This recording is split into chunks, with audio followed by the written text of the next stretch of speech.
Hello guys, welcome back to the channel. In this video, we'll give you 5 very easy tips to follow when you write your TOEFL iBT essays. So let's get straight into the video. The very first thing that you have to do is to create an essay plan. So what I mean by the essay plan is that you have to give it a proper structure.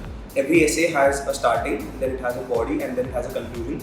Stick to this sequence, but see what works best for you. Make sure that all of these things are written in a perfect manner and perfect order so that you don't miss out on anything.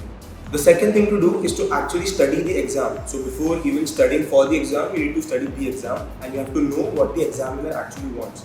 So once you know what they want, it's very easy to put those points down, put those structures down, so that when an examiner reads that, he'll be very sure that you are someone who knows what he or she is doing. So the next thing to do is to give yourself a word limit.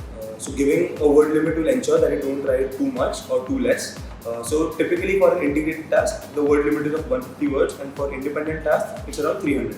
So again, make sure to give yourself a word limit so that your words and your essay is completely to the point. Carrying forward to the same point, make sure you stick to the prompt. Sticking to the prompt means that the topic you're given, you write only around that topic and don't stray away in between. So generally what happens is when you're writing something for 300 words or something like that, it takes you a lot of time and a lot of understanding about the topic. So sometimes you tend to direct away from the topic.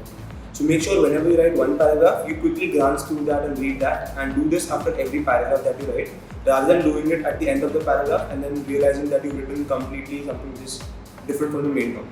And last but not the least guys, for any exam, you have to have great practice. So keep practicing, keep writing as many essays as you can.